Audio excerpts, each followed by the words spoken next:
علامہ مشرقی کے ایک صاحبزادے تھے اور وہ اکیلے انہوں نے ساری سڑک کراچی کی ساری دیواروں کو گندا کر رکھا تھا تحریک نفاذ اردو کر کے. اس پہ ہر جگہ شفاف تحریک اس کا نام رکھا ہوا تھا اور اردو کے نفاذ کے لیے وہ کوششیں کرتے رہتے تھے. اور میں ٹی وی میں اس سے ملازم تھا تو میرے پاس بھی کئی دفعہ تشریف لائے تو میں نے کہا کہ آپ اچھا ظاہر ہے کہ وہ ایک بار بڑے باپ کے بیٹے تھے تو میں نے ان سے عرض کیا کہ آپ نے کچھ کام کیا ہوا ہے. انہوں نے کہا کہ جی ہاں میں نے کیا ہوا ہے. تو کہنے لگے کہ دیکھیے میں نے جو راکٹ ہے اس سے نہیں پتہ چلتا کہ یہ راکٹ کہ کیا مفہوم ہے تو میں نے اس کا اردو کا ترجمہ کیا ہے لپکشے.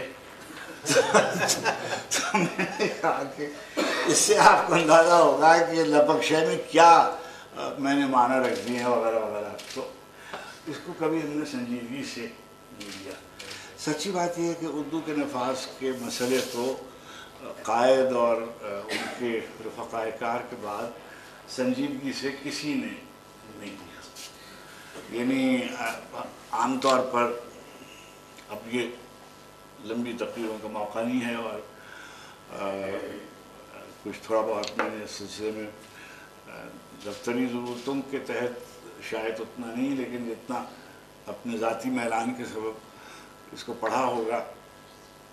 مسلم لیگ کے جو پرانی قراردادیں ہیں اس وقت سے لے کر اور اب تک بہت قائد آخر وقت تک بہت کچھ اردو کے حوالے سے کہتے رہے اور اقبال کہتے رہے اور باقاعدہ ایک ایسا مسئلہ تھا جو قیام پاکستان کی تحریک میں جہاں اور دین کے علاوہ اور اسلام کے علاوہ جو دوسرا بنیادی مسئلہ تھا وہ زبان کا مسئلہ تھا اور آج بھی وہ اسی طرح سے ہے.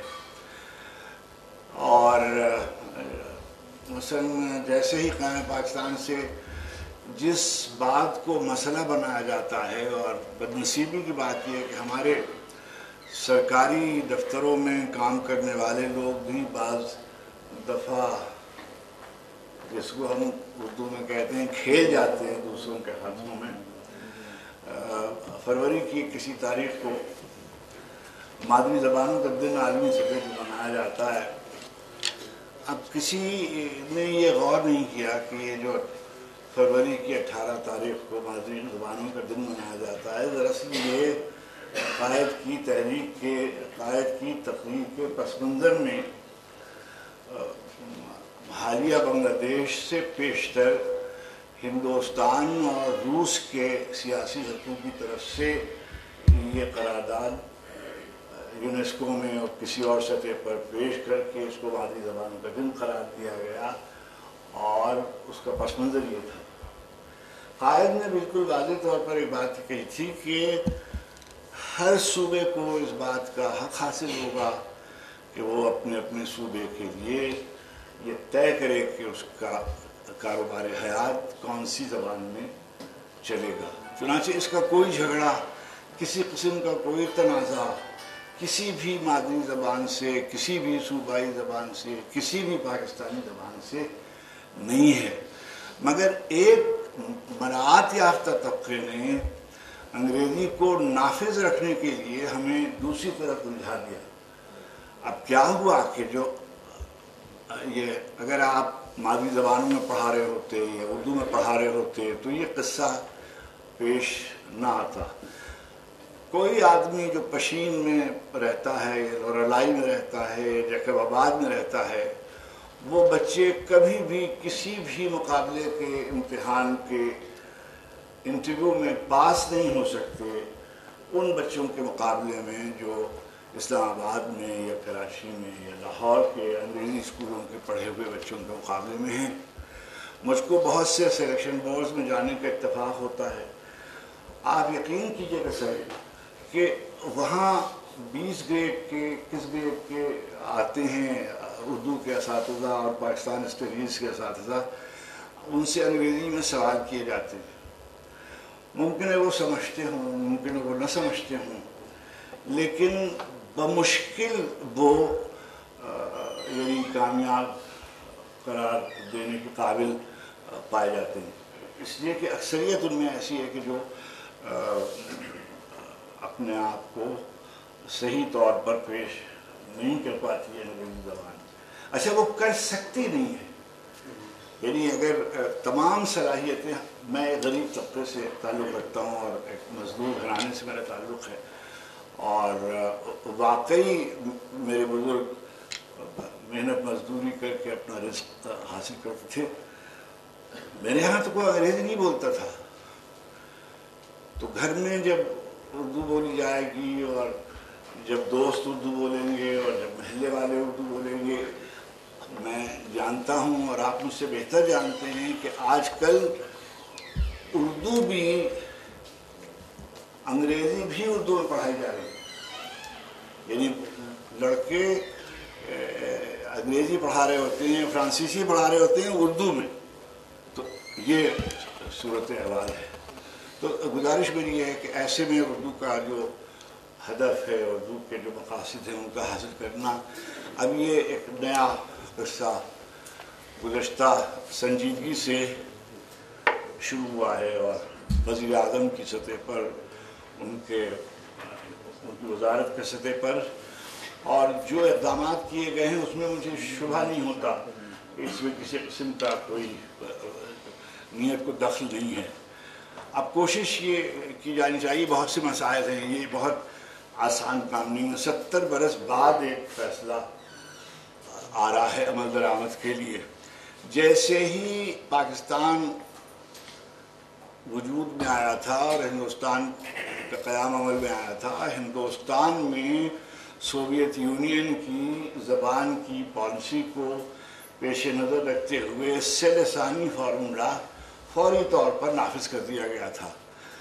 انگریزی نافذ رہے گی سرکاری زبان کے طور پہ، ہندی نافذ رہے گی قومی زبان کے طور پر، اور صوبے کی زبانیں وہ ہوں گی جو ان صوبوں میں بولی جاتی ہیں۔ کنڑ، ملیالم، تیلگو، پنجابی، یہ سب زبانیں ان کے اپنے اپنے علاقوں میں بولی جاتی ہیں، وہ بھی تو 3 زبانوں کا فارمولہ رائج رہے گا جیسے سوویت یونین میں تھا۔ ہمارے ہاں ابھی تک کوئی قومی پالیسی اس طرح کی نہیں بنائی جا سکی۔ اب جیسے سلسلہ شروع ہوا ہے اور 10 نکات نافذ ہوئے ہیں کہ عہدوں کے نام اور چیزوں کے نام، اب یہ جو جیسے یہ آپ نے فرمایا کہ اصطلاحات کہا جاتا ہے کہ اصطلاحات جو ہیں وہ بہت گاڑھی ہیں، تو بہت سی اصطلاحات ایسی ہوتی ہیں کہ جو لیٹن سے لی گئی ہوتی ہیں اور فرینچ سے لی گئی ہوتی ہیں، وہ وہاں بھی گاڑی ہوتی ہیں، اور میڈیکل ٹرمز جتنے ہیں، اناٹمی کے جو نام ہیں وہ ہماری کون سی سمجھ میں آ جاتے ہیں، تو جو اصطلاح جس پیشے کے لیے ہوتی ہے وہ وہاں مشکل ہوتی ہے۔ ظاہر ہے کہ یہ جہاں علم ایجاد ہو رہا ہوتا ہے، جہاں علم تخلیق کیا جا رہا ہوتا ہے، ظاہر ہے کہ زبان بھی وہاں کی چل رہی ہوتی ہے۔ جب تک مسلمان غالب تہذیب تھے، ان کی زبان سے استفادہ کیا جا رہا تھا۔ اب آپ کا علم آپ کے ہاں ایجاد نہیں ہو رہا، یہ نہ ریاض میں ایجاد ہو رہا ہے، نہ یہ تہران میں ایجاد ہو رہا ہے، نہ یہ استنبول میں، انقرہ میں، اسلام آباد میں، یہ ہو رہا ہے کہیں برلن میں، پیرس میں، نیو یارک میں، واشنگٹن میں، تو وہیں کے چنانچہ آپ کو بلڈ پریشر بھی ہوگا اور بائی پاس بھی ہوگا اور اسپتال بھی جانا پڑے گا، اور ایویشن کی زبان اور ہوگی اور کمپیوٹرز کی زبان اور ہوگی۔ اب اتنی تیزی سے، جتنی تیزی سے ترقی ہو رہی ہے سائنسز کی اور ٹیکنالوجی کی، اتنی تیزی سے کیا ہم اس رفتار کا ساتھ دے سکتے ہیں؟ اچھا تو پھر کیا کریں؟ اس کا فیصلہ کرنا پڑے گا، اور یہ کوئی آسان کام نہیں ہے۔ یہ اسلام نشتر صاحب یہاں تشریف فرما ہے، میں نے جس زمانے میں مقتدرہ قومی زبان سے وابستہ تھا شروع میں، تو میں نے ہم نے ایک تجربہ کیا تھا اور اسلام نشتر صاحب اس کو دیکھتے تھے، وہ یہ تھا کہ سائنسز کی کچھ کتابوں کے اردو میں ترجمے کرائے تھے، اور اس میں یہ تصور رکھا گیا تھا کہ ہم لفظ ویسے کا ویسا رکھیں گے انگریزی میں، اور اس کے ساتھ ہم اگر مترادف اصطلاح ہے تو وہ رکھ دیں گے، وگرنہ اس کو یعنی نثر میں اس کا مفہوم واضح کر دیں گے۔ آپ یقین کیجئے گا کہ بہت کم عرصے میں ان کتابوں کے کئی ایڈیشن جو تھے وہ فروخت ہوئے۔ بعد میں معلوم ہوا کہ اس پہ اعتراض یہ ہوا کہ یہ کام آپ کا نہیں ہے، یہ تو ٹیکسٹ بک بورڈز وغیرہ کا ہے۔ اب جیسے یہ کام آپ نے شروع کیا ہے، اب ظاہر ہے کہ جیسے آپ کے جیسے اس کے سربراہ ہیں وہ اس کو فروغ دے رہے ہیں، اور وگرنہ عام طور پر اس کو اس پر اظہار تعصب کیا جاتا ہے کہ بھئی کیا اردو میں اور یہ کیا ہو سکتا ہے، یا آپ نے اس کی حوصلہ افزائی کی ہے اور خدا کرے کہ یہ کامیاب ہو اور آپ کے پاس ایک ٹیم ہے۔ مجھ سے جب جمشید عالم صاحب نے یہ فرمایا اور حکم دیا، ہم نے تراجم کے سلسلے میں کچھ چھوٹا موٹا کام کر رکھا ہے، کوئی 750 کے قریب کتابیں مقتدرہ نے شائع کی ہیں۔ اس میں فرہنگیں بھی ہیں، اس میں لغات بھی ہیں، اس میں اصطلاحات بھی ہیں۔ میں نے اپنے زمانے میں دنیا کی جو بڑی کتابیں ہیں ان عظیم کتب کا ایک منصوبہ شروع کیا تھا، اور 50 بڑی کتابوں کے تراجم کرانے کا منصوبہ۔ میرے زمانے میں 35-36 کتابیں شائع بھی ہوئی تھیں کہ بھئی امتحان ہو اگر مقابلے کا تو اس میں ضرورت پڑے فرض کیجئے تو وہ اردو میں دستیاب ہوں۔ اب ظاہر ہے کسی بھی آپ ایک کتاب کو اٹھا لیجئے، آپ کہہ سکتے ہیں کہ بھئی یہ تو اصطلاح یہ ٹھیک نہیں ہے، یہ ترجمہ ایسے ہو سکتا تھا، ایک سے زیادہ طریقے سے ترجمہ ہو سکتا ہے، غلط بھی ترجمے ہو سکتے ہیں۔ بلا تشبیہ ایک بات میں آپ سے عرض کرتا ہوں، قرآن حکیم کے ہزاروں ترجمے موجود ہیں، ظاہر ہے کہ اس میں کوئی ابہام نہیں ہے، اس میں کوئی، لیکن آپ اپنے طور پر ایک جملے کے ایک آیت کا ترجمہ کرتے ہیں، کوئی دوسرا کسی اور طریقے سے کرتا ہے۔ بسم اللہ الرحمن الرحیم کے کتنے تراجم انگریزی میں اور اردو میں آپ دیکھتے ہیں، ترجمے مختلف ہو سکتے ہیں، آسان ہو سکتے ہیں۔ پھر یہ سہل، ایک اور قصہ شروع ہوا ہے کہ سہل، یہ زبان سہل ہونا چاہیے، مشکل نہیں ہونا چاہیے۔ سہل وہ ہے جو آپ کو آتا ہے، جو آپ کو نہیں آتا ہے وہ مشکل ہے۔ اور اچھا کیونکہ فارسی سے آپ کا رشتہ منقطع ہو گیا ہے تو اب فارسی کے لفظ بھی آپ کے نہیں آ پاتے، عربی سے آپ کا رشتہ منقطع ہو گیا ہے، عربی کی اصطلاحیں آپ بدل نہیں کر سکتے، تو یہ دشواریاں ہیں۔ لیکن میں سمجھتا ہوں کہ اگر کام کیا جائے اور کسی نہ کسی جگہ سے، کسی نہ کسی سطح سے تو کام شروع ہونا ہے۔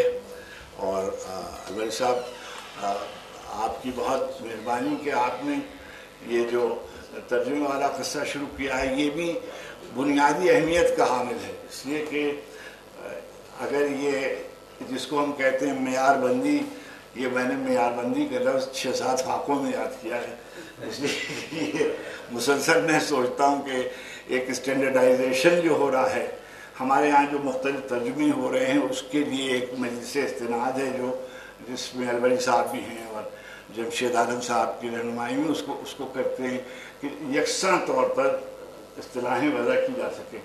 تو میں سمجھتا ہوں یہ بہت بڑا قدم ہے، اور مجھے تو دیکھ کے بہت خوشی ہوئی، اور اللہ آپ کے اس کام میں اور برکت دے اور آپ کے حوصلے رہیں، اور آپ کو اسی طرح سے اپنے جو سربراہ ہیں ان کی رہنمائی اور آپ کے رفقا کی معاونت رہے۔ ہم بھی آپ کی ہر خدمت کے لیے حاضر ہیں، اور جب بھی آپ کو ادارے سے کوئی مدد، تعاون، کوئی رہنمائی تو آپ ہی کریں گے، چاہیے تو ہم حاضر ہیں۔ بڑی مہربانی، بہت ایسا فرمائش ہے کہ 12واں کھلاڑی، ابھی 12واں کھلاڑی سنا کہ میں خود اپنے آپ کو جانے کیا محسوس کرنے لگا ہوں۔ جس ٹی وی پہ جاتا ہوں اب وہ مجھے کہتے ہیں، اچھا وہ اس لیے کہ جب ہم بھی کسی وقت جوان تھے تو اس وقت میں نے یہ نظم لکھی تھی۔ ابھی میں آپ بتائیے، مشرقی پاکستان کے رمیے کے حوالے سے بات ہو رہی، اور وہ جو ٹی وی والے تھے انہوں نے سے کہا کہ میں 12ویں کھلاڑی سناتا ہوں. اب میں نے جب کہا تو فتح محمد نئی صاحب فرمانے لگے کہ یہ جو یحییٰ خان تھا یہ 12واں کھلاڑی تھا. اچھا میں نے کہا کہ یہ جو ہے یہ پھنسوانے والی بات ہے, مگر آپ کا حکم ہے تو میں سنا دیتا ہوں. خوشگوار موسم میں انگنت تماشائی اپنی اپنی ٹیموں کو داد دینے آتے ہیں. خوشگوار موسم میں انگنت تماشائی اپنی اپنی ٹیموں کو داد دینے آتے ہیں, اپنے اپنے پیاروں کا حوصلہ بڑھاتے ہیں. میں الگ تھلگ سب سے 12ویں کھلاڑی کو ہونٹ کرتا رہتا ہوں. 12واں کھلاڑی بھی کیا عجب کھلاڑی ہے. کھیل ہوتا رہتا ہے, شور مچتا رہتا ہے, داد پڑتی رہتی ہے, اور وہ الگ سب سے انتظار کرتا ہے ایک ایسے لمحے کا, ایک ایسی ساتھ کا جس میں سانحہ ہو جائے. اور وہ الگ سب سے انتظار کرتا ہے ایک ایسے لمحے کا, ایک ایسی ساتھ کا جس میں سانحہ ہو جائے, جس میں حادثہ ہو جائے. پھر وہ کھیلنے نکلے تالیوں کے جھرمٹ میں, ایک جملہ خوشکن, ایک نعرہ تحسین اس کے نام پر ہو جائے, سب کھلاڑیوں کے ساتھ وہ بھی معتبر ہو جائے. پر یہ کمی ہوتا ہے. پھر بھی لوگ کہتے ہیں کھیل سے کھلاڑی کا عمر بھر کا رشتہ ہے. عمر بھر کا یہ رشتہ چھوٹ بھی تو سکتا ہے. آخری وصل کے ساتھ ڈوب جانے والا دل ٹوٹ بھی تو سکتا ہے. تم بھی افتخار عارف 12ویں کھلاڑی ہو, انتظار کرتے ہو ایک ایسے لمحے کا, ایک ایسی ساتھ کا جس میں سانحہ ہو جائے, جس میں حادثہ ہو جائے. تم بھی افتخار عارف, تم بھی ڈوب جاؤ گے, تم بھی ٹوٹ جاؤ. بڑی مہربانی.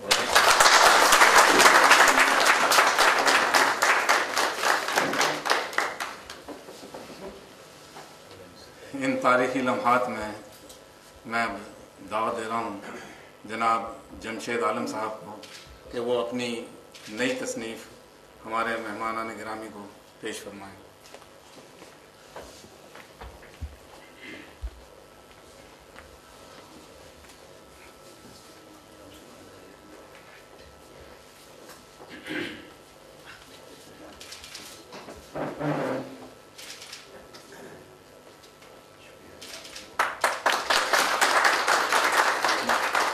جناب مظفر حسین صالح صاحب سے درخواست گزار ہوں کہ وہ بارانی یونیورسٹی کی کتابوں کا سیٹ ہمارے مہمانوں کو.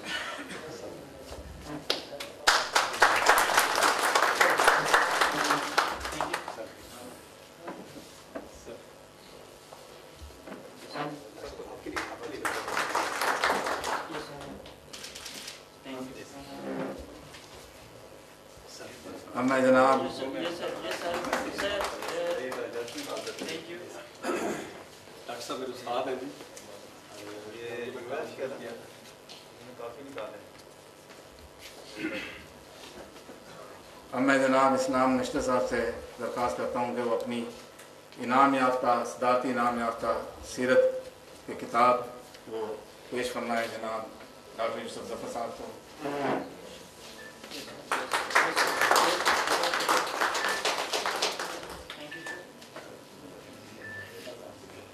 اب یہی کتاب وہ پیش فرمائیں گے جناب ڈاکٹر محمد اشرف صاحب.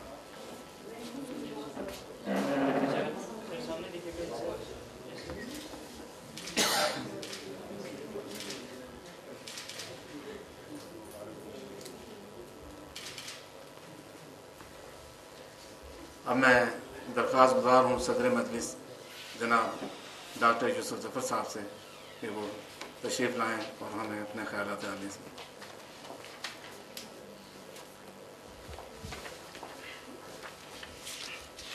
شروع اللہ کے نام سے جو نہایت مہربان اور رحم کرنے والا ہے. میں صبح بڑے انعامات سے اور وقت سے پہلے یہاں آ گیا تھا. زندگی کی بہت بڑی خواہش پوری ہونے چلی تھی, وہ الحمدللہ پوری ہو گئی ہے.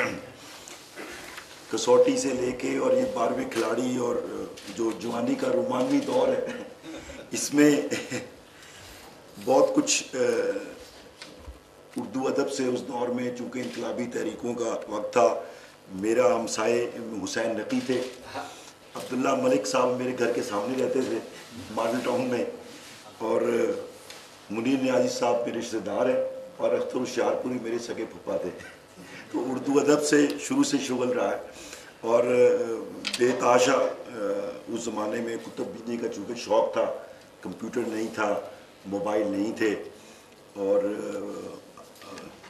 سارے ڈائجسٹ جو ہیں اس کو جو اردو ڈائجسٹ سے کام شروع ہوا، پھر سیارہ ڈائجسٹ آ گیا، پھر حکایت عنایت اللہ صاحب کی آ گئی، قندیل آ گیا، اور زیب النساء، حور، ہم کوئی رسالہ چھوڑتے نہیں تھے.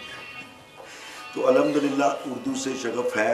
اردو کی اپنی چاشنی، اپنی مٹھاس، اس میں وسعت، اس کے اندر گہرائی، ایک اتنی بڑی بات کو ایک لفظ، فکرہ تو نہیں، ایک لفظ میں ادا کرنے کا جو اس زبان کے اندر جو حکمت ہے وہ شاید کہیں اور نہ ہو. میں نے صبح بھی سر کہا تھا کہ جتنی بھی جگہ اللہ پاک نے میں بھیجنے کا موقع ملا، کوئی 60-70 ملک میں گیا ہوں، لیکن ان ملکوں میں چاہے ازبکستان ہو جہاں میں پچھلے ہفتے گیا تھا، تمام علوم سائنسی جو ہے، چاہے فارمیسی ہے، انجینئرنگ ہے، میڈیکل ہے، سب ان کی ازبک زبان میں. تو قومیں وہی ترقی کرتی ہیں جن کو اپنی زبان پہ، جو اپنی زبان کو لے کے چلیں. ہم لٹریسی ریٹ یہ نہیں کہتے ہیں کہ کتنے لوگوں میں ہے. تو اگر ایران میں آج 100% لٹریسی ریٹ ہے تو اس کی وجہ یہ ہے کہ ہر چیز فارسی زبان میں ہے. ان کا میڈیکل بھی، ان کا ایویشن بھی، ہر چیز، ہر نوٹس، ہر جگہ فارسی زبان میں. اور اس کے ساتھ ساتھ یہ بھی میں نے کہا اس کا دوسرا پہلو یہ ہے کہ ان قوموں کی 3-3 ہزار کی تاریخ ہے. ہم لوگ جو جس مسئلے کا شکار ہیں وہ یہ ہے کہ اپنی، جس طرح آپ نے سہ لسانی کی زبان کی بات کی ہے، وہ اس کانفلکٹ نے اس چیز کو کسی وجہ سے روکے رکھا ہے. اور دوسری بڑی وجہ جو آپ نے فرمائی وہ غیر توجہ اور غیر جو ہے سنجیدہ سوچ کا عمل دخل ہے.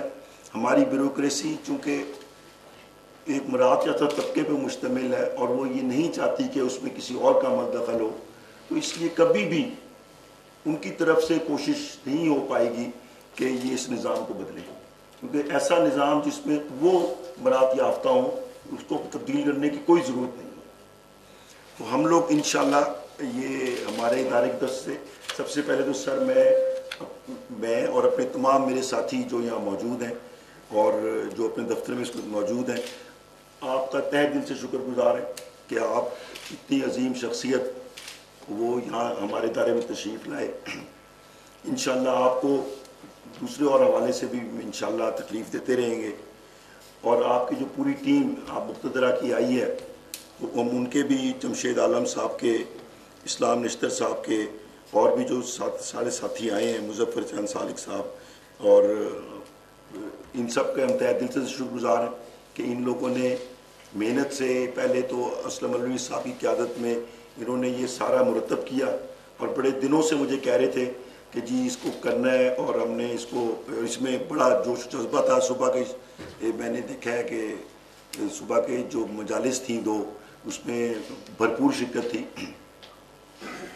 تو میں سر آپ کو سب سے پہلے تو بہت شکر گزار ہوں، اور میں اپنے دوست اور اپنے ساتھی ڈاکٹر اشرف صاحب کا بھی کہ یہ بھی مصروفیت کے باوجود یہاں تشریف لے کے آئے.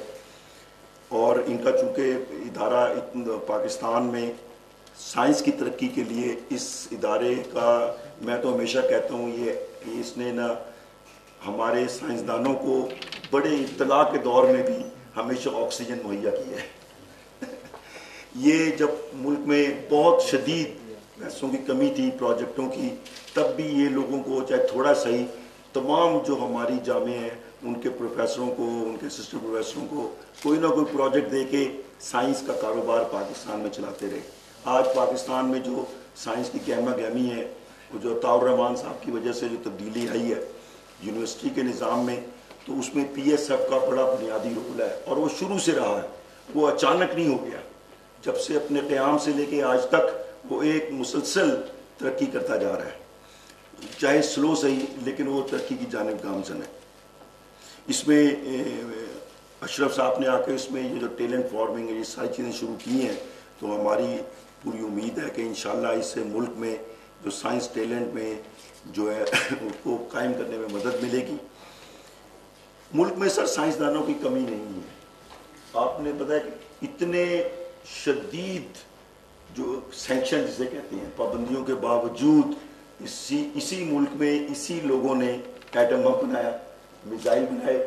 تو میرا کہنا یہ ہمیشہ ہوتا ہے کہ جہاں حکومت کی توجہ ہو تو پابندیوں کے باوجود، پیسوں کی کمی کے باوجود ایک آپ اگر نے، کیونکہ میں ڈاکٹر کوثر کے ساتھ چونکہ میں نے 28 سال کام کیا ہے کوثر عبداللہ ملک کے ساتھ، تو آپ اگر ہماری جو ہائی ٹیک لیب ہے اٹامک انرجی کی آپ دیکھیں تو آپ کو چاہے خوشاب میں ہے چاہے چشمہ میں ہے، آپ اندر جا کے یہ نہیں کہہ سکتے کہ یہ امریکہ کا حصہ ہے یا پاکستان کا حصہ ہے۔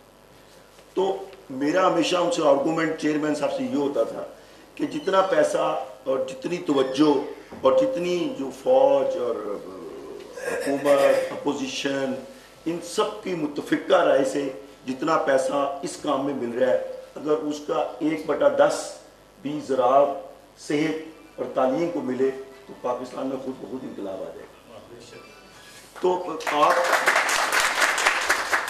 بنیادی وجہ جو عدم توجہ کی ہے کہ اگر ہم اتنی، یعنی ایک ایسا وقت تھا سر کہ ایپل کا کمپیوٹر لانے کا اگر PIC کا نام لکھا ہے تو وہ commerce department of the US وہ اس کا لائسنس ایپل کمپنی کو بیچنے کے لیے نہیں دیتا۔ تو کجا کہ آپ کے پاس کمپیوٹر کے کوڈ ہوں، کجا آپ کے پاس دنیا کی بہترین سینٹریفیوجز ہوں جو ساری امریکن ہیں، بیک مین کی ہیں، جو سارے پمپس ہیں وہ جرمنی کے ہیں، جتنے کیمیکل وغیرہ کی دوسری چیزیں ہیں وہ بیلجیم سے آئی ہیں۔ اب ساری چیزوں کو اکٹھا کرنا، ملک میں ہیوی واٹر بنانا، ملک میں پلوٹونیم بنانا، تو اتنی جو ترقی ہوئی ہے تو وہ اس لیے ہوئی ہے کہ حکومت نے مسلسل ہر دور میں، چاہے وہ ماشاء اللہ دور تھا، جمہوریت کا دور تھا، نون تھی، کاف تھی، فے تھی، جیم تھی، وہ یہ کام چلتا رہا اور وہ مشترکہ کوششوں سے اور حکومت کی توجہ سے، لوگوں کی فل سپورٹ سے یہ کام یہاں تک پہنچا۔ تو اگر یہ کام اردو میں زبان کے لیے کیا جائے، تعلیم کے فروغ کے لیے کیا جائے، سائنس کے لیے کیا جائے، زراعت کے لیے کیا جائے تو ملک میں خود بخود خوشحالی آ جائے گی۔ آج اگر وزیر اعظم ہفتے میں 10 میٹنگز لیتے ہیں انرجی کے لیے، ویری مچ وریڈ، وہ چاہتے ہیں کہ لوڈ شیڈنگ ختم ہو جائے، وہ چاہتے ہیں کہ ملک میں ہر گھر میں بجلی ہو، اور انہوں نے الیکشن میں وعدہ کیا ہوا ہے۔ لیکن دوسری طرف زراعت کی کوئی میٹنگ ہے یا کپاس کی میٹنگ ہے وہ 1 سال نہیں ہوتی۔ یہ سائنس کا جو بورڈ ہے اس کے پتہ لگا جی 3 سال ہو گئے اجلاس نہیں ہوا۔ تو بہت سے ایسے کام ہیں، تو جہاں حکومت کی توجہ ہوگی وہ کام آگے چلیں گے۔ تو ہمارا اس فورم سے بھی حکومت سے یہی ہوگا مطالبہ کہ بھی اس کام کو آگے بڑھانے کے لیے سنجیدگی سے کوشش کی جائے۔ ہم ممنون حسین صاحب نے کوشش کی، سپریم کورٹ نے کوشش کی، وزیر اعظم صاحب نے کوشش کی، تو آج دیکھ لیں کہ تھوڑی سی رونق لگ گئی ہے یہاں بھی اور جگہ بھی۔ تو انشاءاللہ اگر ہم یہ کرتے رہیں گے کوشش آہستہ آہستہ، تو چاہے منزل دور سے ہی، چاہے جو ہے ہم بہت سست طرح سے چل رہے ہوں، لیکن اگر سمت صحیح ہے، منزل کا تعین ہے تو انشاءاللہ منزل میں پہنچ جائیں گے۔ ان صاحب آپ کا بہت بہت شکریہ۔